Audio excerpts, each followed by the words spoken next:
He didn't just ask me to lie, he commanded me to.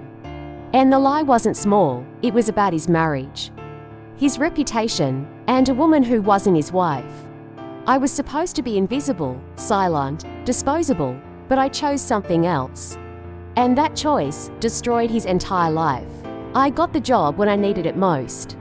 Not because I was confident, not because I felt worthy, but because I was desperate. 6 months earlier, my life had fallen apart.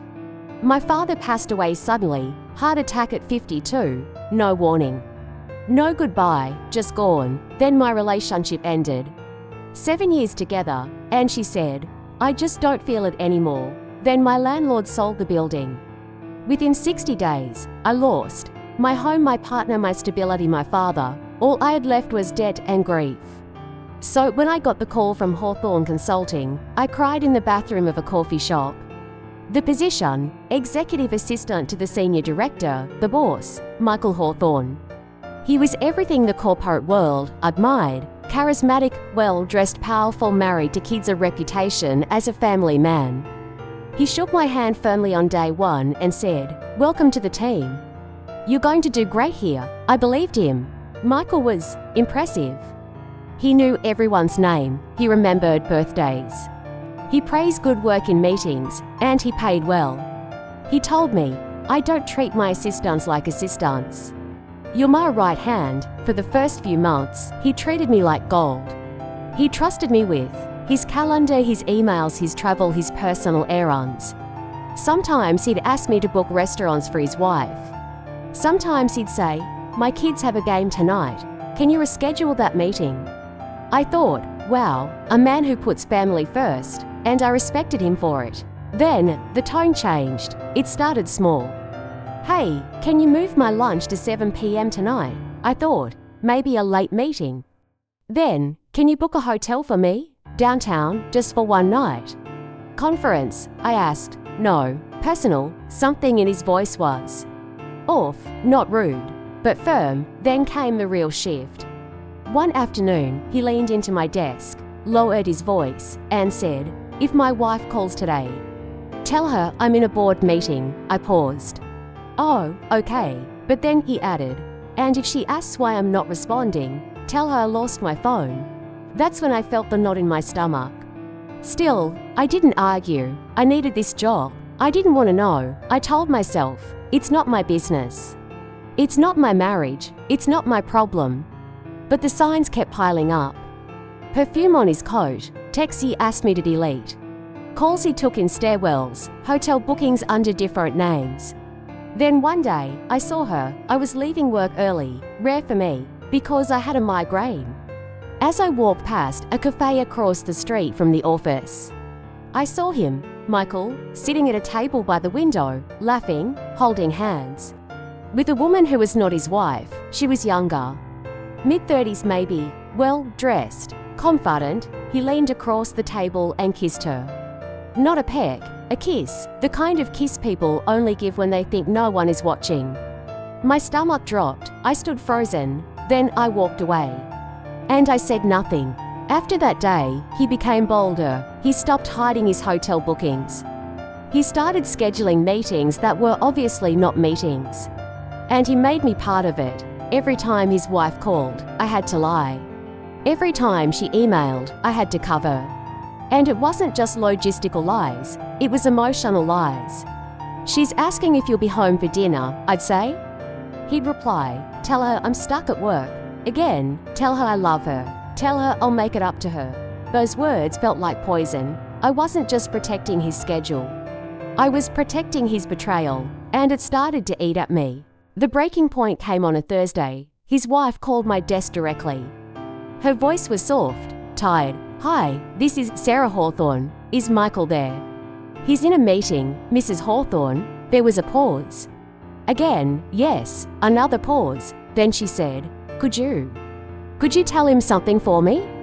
"Of course," her voice cracked. "Tell him our son's school called.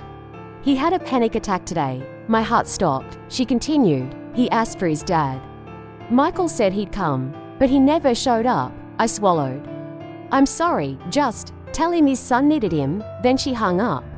I looked at Michael's calendar. He wasn't in a meeting. He was in a hotel with his mistress. And his child was having a panic attack, alone. That night, I cried in my car. Not for Sarah, not for the child, but for myself. Because I realized something. I had become part of the betrayal. The next morning, Michael called me into his office. He shut the door, sat across from me, and said, "I need you to lie for me today." My jaw clenched. "What about?" "My wife. She's suspicious." That was it? I said, "Michael, I don't feel comfortable lying anymore." His smile faded. "I'm not asking, I'm telling. I'm not your wife," I said. "This puts me in a horrible position." He leaned forward. "You're my employee, and this isn't in my job description." He stared at me. Then he said, "If you don't help me, I'll find someone who will." My heart pounded. "You'd fire me? I'd replace you," he said calmly. Big difference. That was the moment I realized I was disposable to him, completely. That weekend, I couldn't sleep. I replayed every moment. Every lie, every call, every message. I thought about his wife, his kids, the woman in the cafe, myself. I asked myself, if I stay silent, I keep my job, but I lose my integrity. If I tell the truth, I lose my job, but I keep my soul. And then I asked the hardest question, if this were my marriage, would I want to know? The answer was immediate, yes. I didn't act impulsively. I prepared. I gathered emails, calendar invites, hotel bookings, deleted messages. I'd archived restaurant reservations, travel receipts. Not out of revenge, out of truth. I didn't want drama. I wanted honesty. And if I was going to destroy a man's life, it had to be with facts, not feelings. I didn't confront Michael. I didn't threaten him. I didn't argue. I went straight to the source, his wife. I found her email address in the company directory. I stared at the screen for 10 minutes. My hand shook. Then I wrote, subject, "I'm sorry, but you deserve the truth. Dear Mrs. Hawthorne, I'm writing this with a heavy heart. I am Michael's executive assistant, and I can no longer stay silent. Your husband has been having an affair. I have attached evidence not to hurt you, but to protect you from further deception. You deserve honesty. You deserve respect.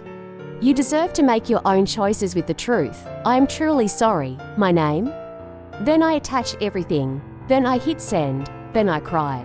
It took exactly 47 minutes. That's how long it took for my office phone to ring. It was Michael. He didn't say hello. He didn't ask how I was. He screamed, "What did you do?" I held the phone away from my ear. "You ruined my life," he shouted. "No," I said calmly. "You did. You had nitrogen monoxide, right? I had every right not to lie. You're fired." Okay, there was a pause. "You're not even going to beg a no. You think you're some hero." "No, I think I'm done being your accomplice." He hung up.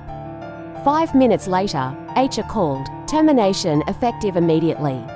I packed my desk. I walked out. But something strange happened. I felt free. 2 days later, Sarah emailed me. Subject, "Thank you."